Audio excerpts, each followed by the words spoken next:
5 সদস্য বিশিষ্ট কমিটি করা হয়েছে। তাদের ভিতরে যে আমাদের professor Rizwana Rima, head of the department of cardiac ICU and cardiac department, তার সাথে আমাদের মেইনটেনেন্স ইঞ্জিনিয়ার আছে আবু সাইদ, তারপরে আমাদের আছে ওয়ার্ড মাস্টার একজন আছে এবং ওই ওয়ার্ডের সিস্টার আছে এবং ইলেকট্রিক্যাল ইঞ্জিনিয়ার আছে একজন, আর ফায়ার ব্রিগেডের একজন প্রতিনিধি আছে। প্রথমেই শুকরিয়া জানাই পরম পরিমাণে আল্লাহ তাআলার কাছে যে আমাদের কোনো মেজর ক্ষয়ক্ষতি হয় না, যে কোনো একটা দুর্ঘটনা। এবং তারপরে আমি ধন্যবাদ জানাচ্ছি আমাদের ফায়ার ব্রিগেডের রেসপন্স অত্যন্ত সুন্দরভাবে ফায়ার ব্রিগেড আমাদের এখানে রেসপন্স করেছে। আমাদের টেলিফোনের সাথে সাথে তারা চলে আসছে এবং দ্রুত আমরা আগুনটা নিয়ন্ত্রণে আনতে পেরেছি।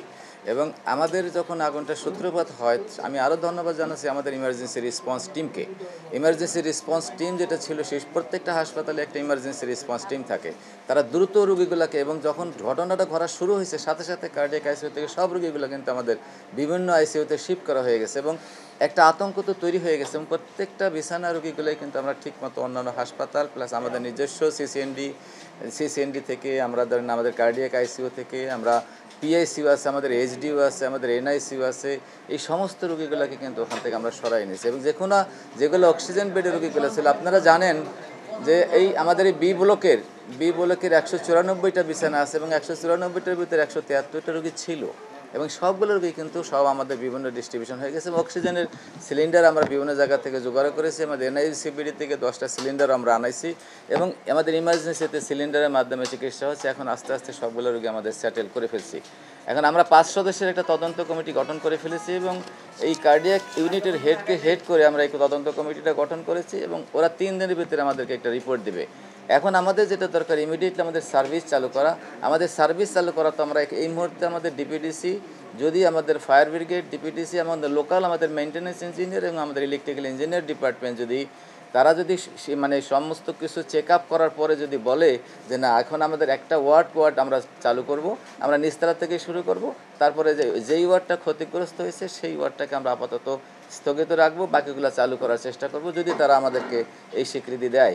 এবং এই মুহূর্তে কিন্তু তদন্ত কমিটির ছাড়া আমরা কিছুই বলতে পারছি না। কিন্তু যেটা ঘটনা আপনারা প্রশ্ন করেছেন, 3 দিন আগে একটা ঘটনা ঘটেছিল। আসলে 3 দিন আগে ঘটনা চুলার আগুন থেকে, এটা 5 নম্বর ওয়ার্ডে একটা চুলার আগুনে থেকে একটা কাপড়ে আগুন লেগে গেছিলো। সেখানে সাথে সাথে সিস্টাররা ওইটা ম্যানেজ করেছে। ওইটা কোনো ফায়ার ব্রিগেড আসছিল, কিন্তু ফায়ার ব্রিগেডের কোনো হেল্প আমাদের তখন লাগে নাই। সেটা তদন্ত করারও কিছু ছিল না, এটা কোনো ত্রুটিও ছিল না। এটা রোগীর অ্যাটেন্ডেন্টদের চুলার থেকে ওই কাপড়ে আগুন লাগা এটা হয়েছিল এবং সেটার সাথে এটার কোনো কিন্তু রিলেশন কিছুই নাই।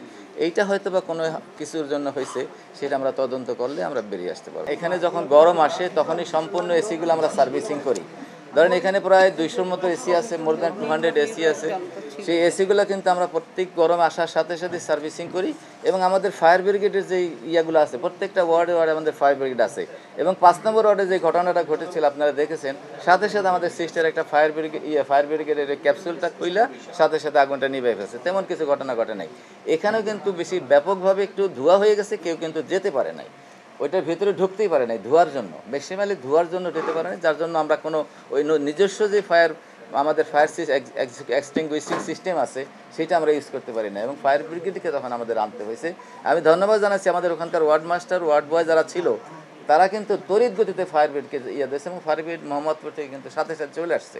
সেই জন্য আমাদের তেমন কোনো ক্ষয়ক্ষতি হয় নাই, ক্যাজুয়ালিটি হয় নাই। আল্লাহর কাছে হাজার শুকরিয়া যে আমরা নিরাপদে সমস্ত রোগীগুলোকে শিফট করতে পারছি এবং এখনও সবগুলো রোগী নিরাপদ আছে এবং কোনো ক্যাজুয়ালিটি হয়। কিছুক্ষণ আগেও কথা বলেছি ডিপিডিসি লোকের সাথে, আমাদের ইলেকট্রিক্যাল ডিপার্টমেন্ট আসছিল, নেভি থেকে আসছিল, ওনার সাথে কথা বলছি, আমাদের লোকাল ইঞ্জিনিয়ার এবং আমাদের ইলেকট্রিশিয়ানের সাথে কথা বলছি। ওরা বলছে যে না, আমরা যদি একটা চেক করবো, আগে চেক করে দেখবো, চেক করে স্বল্প সংখ্যক আমরা কারেন্ট সাপ্লাই দিব, যদি এখানে কোনো দুর্ঘটনা ঘটে না, তো কিছু হয় নাই, তখন আমরা এটা চালু করে দেবো। এটা একটা করে আমরা এখনই কাজ আমাদের কিন্তু শুরু হয়ে গেছে।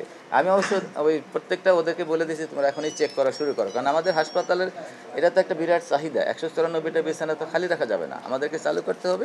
যত দ্রুত সম্ভব হয় আমরা এটা চালু করে দেবো আশা করি।